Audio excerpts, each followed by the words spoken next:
first people to live in North America were Paleo-Indians, who began to arrive during the last glacial period by crossing the Bering Land Bridge.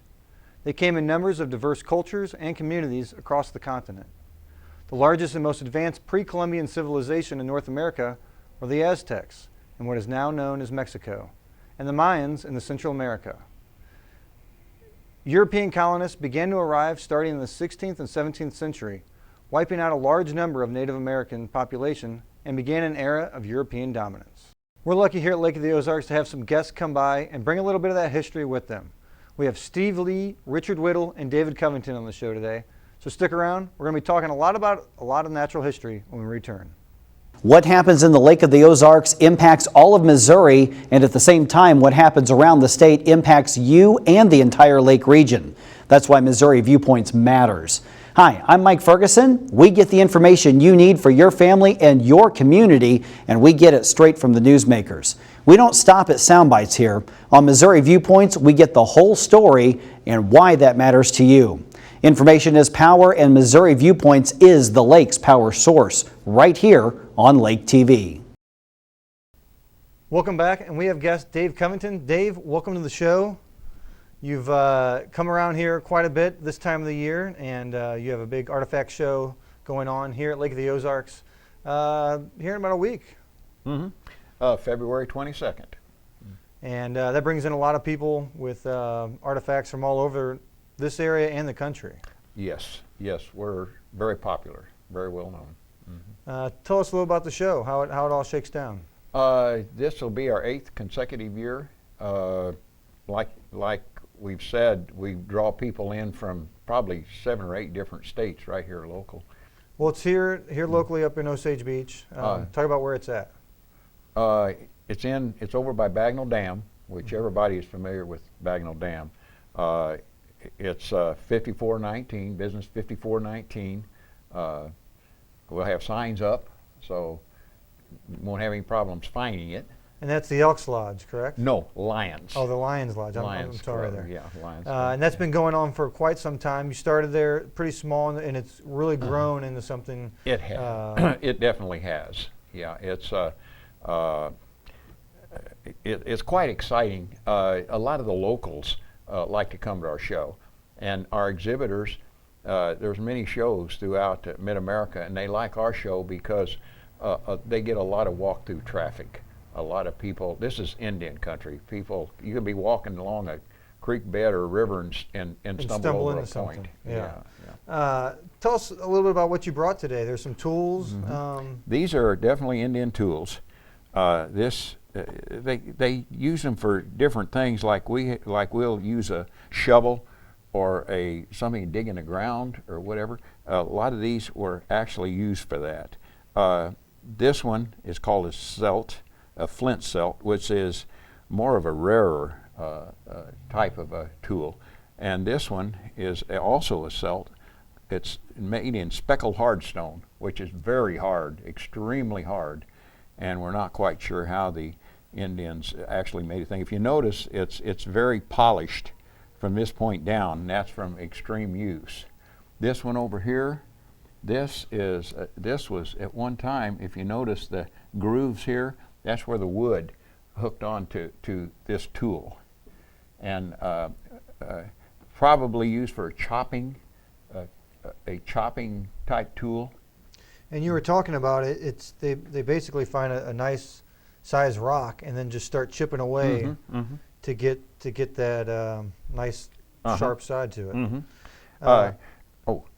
If I may say, I don't know if people is aware of it or not, but these Indians would make these things so sharp they was sharper even than a scalpel or something, like a very sharp knife. Now, something like this, you were saying this is a tool. Some people might say that they look at this and think, I guess an axe, right? I mean, would they use this for hoeing or things like that? Or stuff like that, yeah. Okay. Yeah. That and more on the farming side rather than maybe the hunting. Definitely. The tools we're looking at here is the farmers, not the hunter and gatherers. These probably, date-wise, you're probably looking at anywhere from 500 to 3,000 years old. Okay. Yeah. and that was typical for that time period. People they had the nice land around here, and a lot of the rivers and stuff, so they had the abundance of wildlife. But farming became kind of what they did in this part of the country. Can you talk about the objects in the case here? Oh, these here, oh my goodness. I've just acquired these. These two pieces come from up around Fulton, Missouri, a collector up there. And I was very fortunate to get them. This is a very strange piece. It's another tool, and it's also called a celt. It is like in the family of this one. But if you notice, it's very, very thin. It's, you know, it's not thick, and there isn't very many of them. Now this here is what, where I'm not sure if it's like a hole for digging in the ground, or if it's like we in the modern world would call a butcher knife. It's if you look at it along this edge, it's real slick, and it's usually knives are not that big. And the reason I've got it, it's exceptional because of its size. Very few of them are that size. That is 6 inches long. Yeah, that looks it's very nice. It's very different. Yeah. It's amazing the tools they used. Some people wonder how they sharpened them, and what are some of those ways? They would. It's knapping, which is our name, what we call for, and they would take like a deer antler, and they would just keep striking it with that, or they would take another rock and just methodically just keep breaking away at it. And some of the cases, none of these are heat treated, but some of the different stuff they use, like flint and Jefferson City Church and stuff like this. Talk about some of the exhibitors there. You're going to have tools to the actual arrows. Actually, what you're going to see today is what you will see at the show. We'll pretty well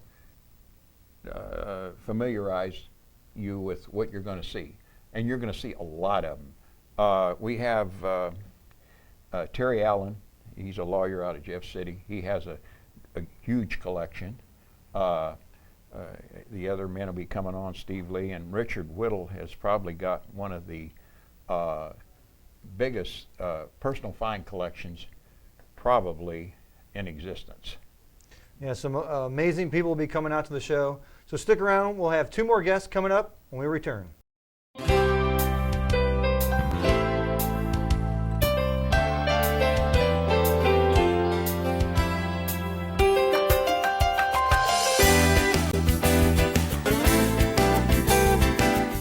Welcome back, and we are here with Steve Lee. Steve's got quite the collection. Can you kind of just briefly tell us how you came about all this?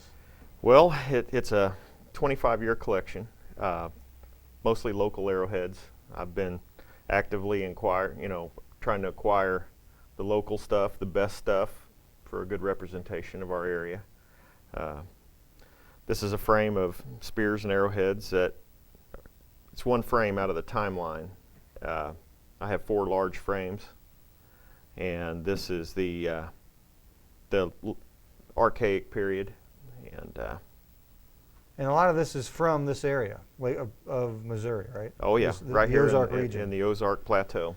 You were talking at the break about some of the uses for this, and some of these being from knives to spearheads, and the bow and arrow didn't come until later, so none of this really representing here was on an arrow or anything. No, they're really not truly arrowheads. They're more of your knife. Would have been on a bone or an antler handle, and they would have taken these points and they would have resharpened them. You can see it with this piece up here. You know, it would have originally looked like this, and through resharpening it's been narrowed down. Different purposes, I guess, all over the board when we're looking at something like this, or is it? Pretty much, yeah. I mean, some of them may have been used on actually lance points, or set, even traps, or set, used as a hand dagger. Okay. Some of these tools go back, like you said, you're looking at 7,000 BC in this case. Talk about some of the stuff you found in this area. You said back as far as 14,000 BC? 14,000 years ago, 12,000 BC. We had paleo occupation here, which the Clovis point is something a lot of people are familiar with, but I found only a portion of one in this area. And can you talk about that? That's a certain way. Yeah, Clovis is a certain type of spear point. It has what they call a flute that comes in from the base, and it makes it pretty distinctive. Some of these bigger pieces up here you got in front. Talk about those. All right, what we have here, these are stone axes from the Archaic period. They're roughly 5,000 years old, and they would have been hafted on a handle. And they would have probably used these for breaking ice, which would be good This time of the year? this time of the year. They may have broke up a little bit of firewood, but I'm sure they used them in butchering. You know, you get down to a elk or a deer leg bone and you want to hack it off and share it with the family. Nice piece of heavy rock will bet. do the job. Yeah. Can you talk about the pottery you have out here? Well, this piece is from southeast Missouri, and it is a frog effigy pot. It would date somewhere between 600 and 1,000 years old, and they probably stored grain in it. Inside something like that? Yeah. Did they see it with the markings on there? Is that typical, or is that something that more of a religious? It's a little more rare to find these animal motifs. There's a lot of plainware out there, and to More find the usefulness animals, yeah, than decorative. They were just getting artistic. And speaking of artistic, can you talk about the moccasins? Yeah, this is a wonderful pair of adult Cheyenne warrior moccasins. It's from the late 1800s, and they would trade for the glass beads, and then they would, of course, brain tan the leather and then stitch everything with sinew. Now is this typical wear, or is this more of a decorative a pair of shoes as well? Probably, ceremonial. Mm-hmm. I doubt if they wore them everyday use. Yeah. Very neat. The artwork on there is very nice. Now, Yeah. is that because of the tribal markings? Would that be, or ceremonial? Well, it probably had more to do with relation to nature. And I'm not an expert in the historic period. It's just something I've acquired. My expertise lies more in the prehistoric. And talk about that. Some of the animals that they find here in the Ozarks, the great, I guess, the bear, and some of the mammoth that are found in this area? Yeah. We had the woolly mammoth, the mastodon. I think the mastodon more in this area. Prehistoric lion, and there was a giant beaver. There was a lot of prehistoric animals in the area. Can you talk about some of the ways you've acquired some of these arrowheads? Well, most of the arrowheads I purchase collections. Someone will call me up and they'll need some money, and I'll buy a collection of 100 arrowheads or more. And of course, I always pick one or two out that I want to keep and add those to my collection and sell the remainder. But going to a show like they have up here in Osage Beach on the 22nd, what will people experience? Well, you'll have everything in there from dealers to your hunters, and then some just collectors showing. You'll have an opportunity to buy relics, or if you have something you want to sell, you could bring it in there and sell it, or if you just want to find out what it is. How do people get a hold of you and what you do as far as the collection? Well, they could find me on the internet at relicshack.com. Very good. Well, if you want to see any more of Steve and his collection, come out February 22nd to the Indian Artifact Show in Lake of the Ozarks. We'll be back after this.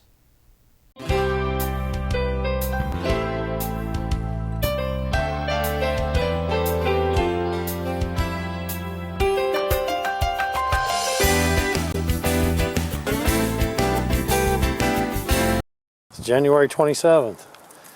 Me and the Mackey band out here finding artifacts. I'm gonna pull one out right here. I'm gonna get the camera trained on him and he's gonna pull him right on out of there.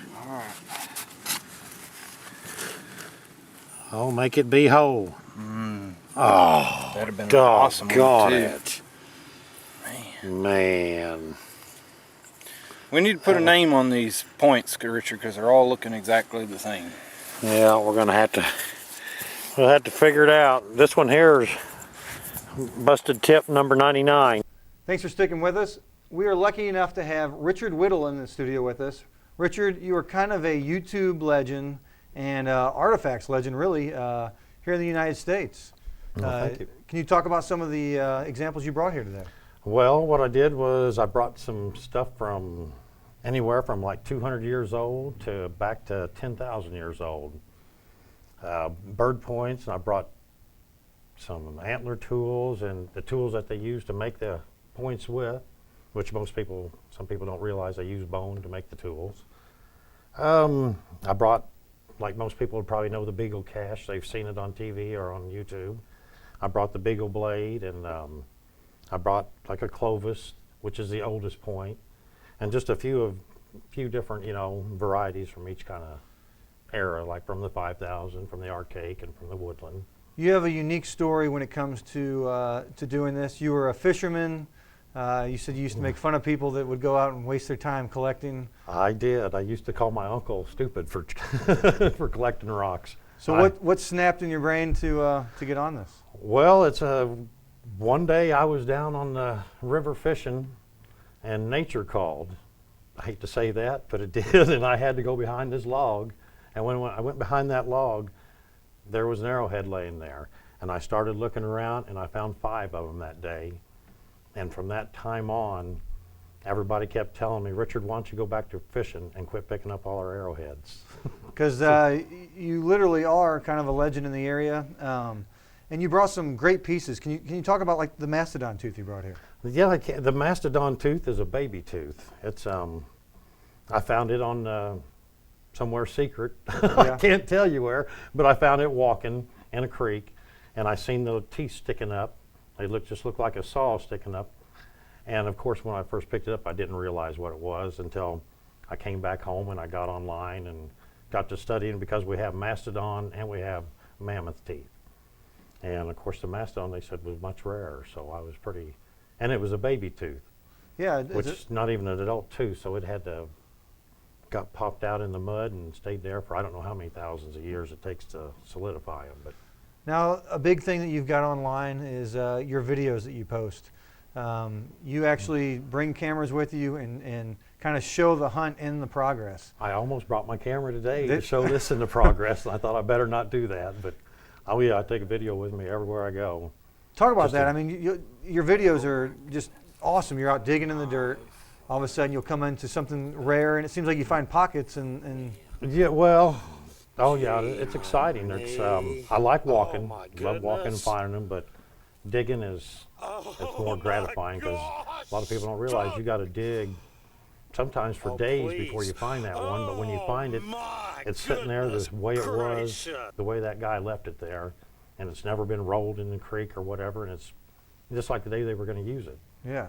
A lot of the stuff you find is here locally, Missouri-based. And I hardly ever get about 5 counties: Montauk, Miller, Cole, Camdenton, and that's just about it.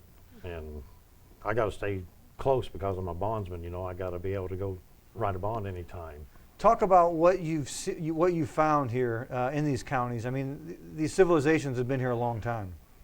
Oh, forever. You just there's not a creek or a cave or an overhang that hasn't been visited by an Indian from one era or another. Now, some of them are way back on a little creek, and maybe only woodland people were there. But the other ones that are up on the larger tributaries and the larger waters, a lot of times they've been there from 10,000 years to 200 years ago. You find every kind of artifact on that site. But most our sites around here are usually one component. Just like an archaic site or a woodland site. Now, with the February 22nd show coming up, what can people expect to see out of what you would bring? I'm going to bring 8 tables worth of stuff. I'm going to lay them all out, almost all I got, and it'll be a fun show for sure. There'll be people coming from. I just had people from Kentucky call me last night saying they'd rented the motels and are coming in, and it'll be neat. Can you talk about some of the exhibitors there? It's not just. I mean, you guys are basically diehards at this, and you'll even take examples of people bring in and kind of and give them a little information on. Is that? Oh correct? yeah, it's a friendly. I mean, everybody gets together and talks about all the arrowheads they found. It's like one of the better shows that have more, we got a lot of local hunters, and you got a lot of local stuff, personal finds that people haven't really bought, you know, that they found themselves. And so every year, you know, everybody goes through there and you trade your stories, and some people sell, some people don't. Doesn't make any difference, you know. What's some of the biggest finds that you think have been found here locally in some of these counties? Whether it be animal or tools? I don't know. Like the axe that you see up there in the front is probably one of the best axes I've ever seen come out of Miller County. And now the other day, a guy was hunting right in front of me, and he found probably one of the best calf creeks I ever seen, and it kind of just blows the wind right out of your sails when it's found right in front of you. But Yeah. But there's just so many good things found here. It's unreal. I mean, if you go out and get off the couch, you're going to find something. Would you give some tips to people? I mean, what would I somebody... do all the time. I mean, because I can't go find all the arrowheads. What I do is I get permission. That's the main thing.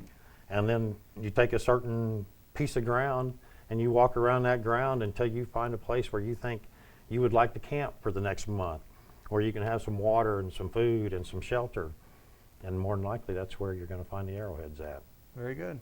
Thanks for joining us today and learning a little more about ancient artifacts. If you'd like more information on these topics, go to the Indian Artifacts Show February 22nd at the Lions Club in Lake Ozark. Until next time, we'll see you later.